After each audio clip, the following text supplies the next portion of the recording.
ఆయన ఉమ్మడి రాష్ట్రంలో ఉప ముఖ్యమంత్రిగా పనిచేసిన ఓ పెద్ద నాయకుడి మనవడు, పైగా ఓ మాజీ ప్రధాన న్యాయమూర్తి కుమారుడు, అన్నిటికీ మించి ఓ మాజీ ఎంపీ. సమరసింహారెడ్డి అంత బ్యాక్గ్రౌండ్ ఉన్న ఈ పొలిటీషియన్ మాత్రం సింపుల్గా ఉంటారు. హడావుడి షో ఆఫ్లకు ఈయన దగ్గర స్థానం ఉండదు. అందుకే ప్రత్యర్థి పార్టీలు కూడా ఆయన్ను గౌరవిస్తాయి. నేటి తరం రాజకీయాలు ఉండి తీరాల్సిన ఈ మచ్చలేని నాయకుడు మరెవరో కాదు, కొండా విశ్వేశ్వరరెడ్డి.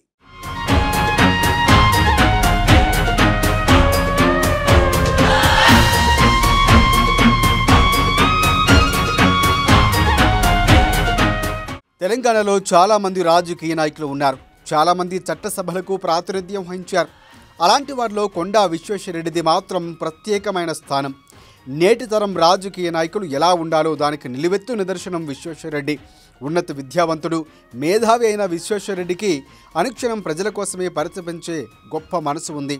ఏం చేస్తే నిరుపేదలకు న్యాయం జరుగుతుందో ప్రతి క్షణం ఆయన ఆలోచిస్తూ ఉంటారు. అందుకే ప్రతి పార్టీ కూడా ఇలాంటి నాయకుడు తమ పార్టీలో ఉండాలని కోరుకుంటారు.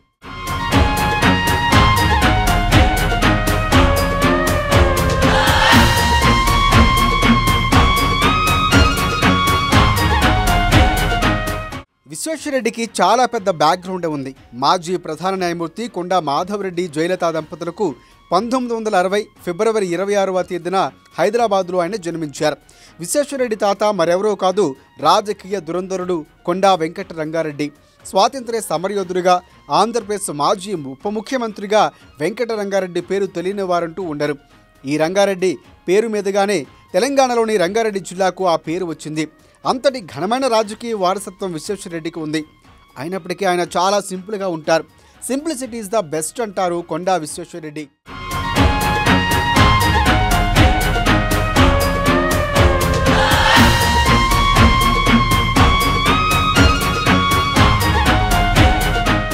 కొండా విశ్వేశ్వరరెడ్డిది ఉన్నత విద్యావంతుల కుటుంబం కావడంతో చిన్ననాటి నుంచి ఆయన చదువులో కూడా బాగా రాణించేవారు.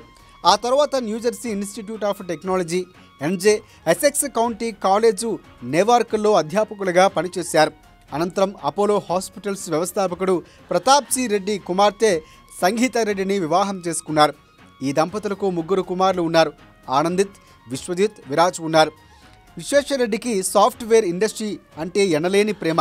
Quota research and solutions engineering research and development అనే సంస్థలు ఆయన స్థాపించారు. పలు సంస్థల్లో పనిచేశారు. పలు సాఫ్ట్వేర్లపై ఆయనకు కాపీరైట్లు కూడా ఉన్నాయి.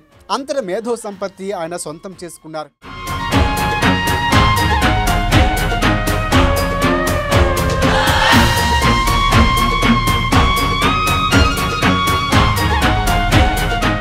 కొండా విశ్వేశ్వరరెడ్డి మాతృభాష తెలుగు అయినప్పటికీ పలు భాషలపై ఆయనకి పట్టుంది. ఉర్దూ, హిందీ, ఇంగ్లీషు భాషల్లో ఆయన అనర్గళంగా మాట్లాడతారు. పొలిటికల్ ఫ్యామిలీ కావడంతో చిన్ననాటి నుంచే కొండా విశ్వేశ్వరరెడ్డికి రాజకీయాలపై ప్రత్యేకమైన ఆసక్తి ఉంది. తెలంగాణ రాష్ట్రం కాంక్షించిన వారిలో కొండా విశ్వేశ్వరరెడ్డి పేరు ముందంజు వరుసలో ఉంటుంది. అలా తెలంగాణ ఉద్యమ సమయంలో అనుకోకుండా ఆయనకు రాజకీయాల్లోకి వచ్చారు. కేసీఆర్ స్వయంగా ఆయనను ఆహ్వానించడంతో టీఆర్ఎస్లోకి చేరి చురుగ్గా పనిచేశారు కొండా విశ్వేశ్వరరెడ్డి.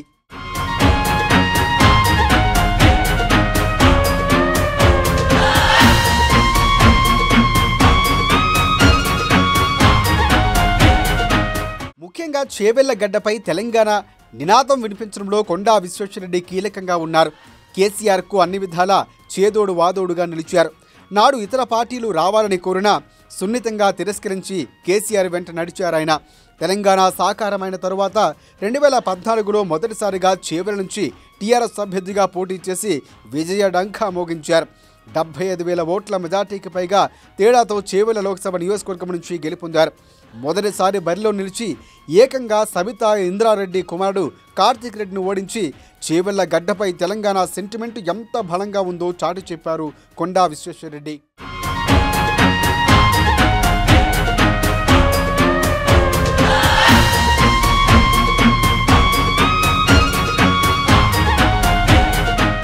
కొండా విశ్వేశ్వరరెడ్డి తలుచుకుంటే రంగారెడ్డి జిల్లాలో ఎక్కడి నుంచైనా నిలబడి గెలిచే సత్తా ఉన్న నాయకుడంటే అసశయోక్తి కాదు. ఎమ్మెల్యేగా గెలవటమే కాదు, మంత్రి కాగలిగే బలం ఆయనకు ఉంది. కానీ విశ్వేశ్వరరెడ్డి మాత్రం ముందు నుంచి ఎంపీ కావాలనే కోరుకున్నారు. అందుకే కేసీఆర్ ఎమ్మెల్యే సీటు ఆఫర్ చేసిన 2014లో ఎంపీగా పోటీ చేశారు. విజయ డంకా మోగించి అనుకున్నది సాధించారు.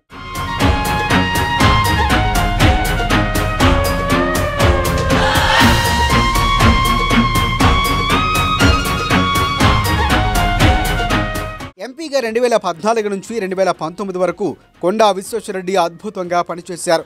చేవెళ్ల పార్లమెంటు పరిధిలోని సమస్యలపై గళమెత్తారు. పార్లమెంటు సభ్యుడిగా పనిచేస్తున్నప్పుడు యుఎస్ పేటెంట్ను పొందిన భారతదేశానికి చెందిన ఏకైక పార్లమెంటేరియన్ విశ్వేశ్వరరెడ్డి. పలు పార్లమెంటరీ కమిటీల్లో కూడా పనిచేశారు.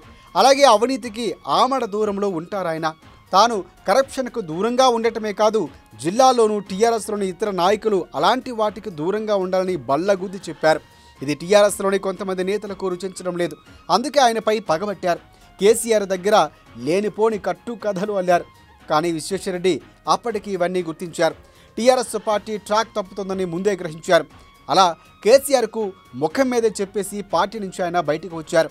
2018 నవంబర్లో తెలంగాణ రాష్ట్ర సమితికి రాజీనామా చేసి సోనియా గాంధీ, రాహుల్ గాంధీ సమక్షంలో భారత జాతీయ కాంగ్రెస్ పార్టీలోకి ఆయన చేరారు.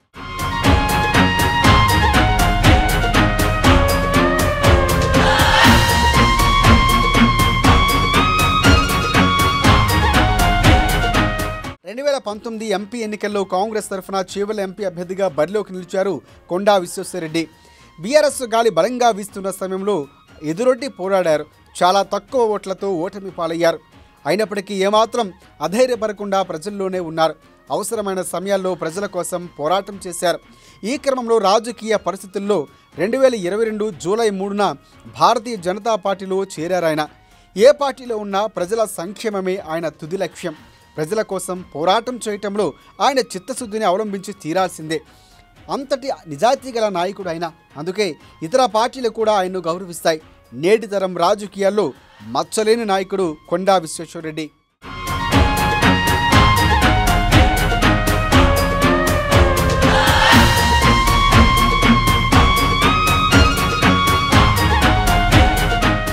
ఈసారి ఎంపీ ఎన్నికల్లో చేవెళ్ల నుంచి బీజేపీ ఎంపీ అభ్యర్థిగా బరిలో ఉన్నారు కొండా విశ్వేశ్వరరెడ్డి. కాంగ్రెస్ పార్టీ అధికారంలో ఉన్న, బీఆర్ఎస్కు ఎమ్మెల్యేలు ఉన్న, గెలిచే వారి లిస్టులో మాత్రం బీజేపీ అభ్యర్థి కొండా విశ్వేశ్వరరెడ్డి పేరు ప్రముఖంగా ఇప్పుడు వినిపిస్తోంది. ప్రజలంతా విశ్వేశ్వరరెడ్డికి సంపూర్ణ మద్దతును పలుకుతున్నారు. ఆప్ కీ బార్ విశ్వేశ్వరరెడ్డికే సాత్ అంటున్నారు. గతంలో ఎంపీగా పనిచేసిన అనుభవజ్ఞుడైన కొండాకే మద్దతు ఇస్తామని ఘంటాపదంగా చెబుతున్నారు జనం. మొత్తంగా చేవెళ్లగడ్డపై బీజేపీ జెండా ఎగురవేసేందుకు సై అంటున్నారు కొండా విశ్వేశ్వరరెడ్డి. మరి ఈసారి చేవెళ్లగడ్డపై ఆయన బీజేపీ జెండా పాతుతారా లేదా అన్నది ఎన్నికల రిజల్ట్స్ వరకు వేచి చూడాలి.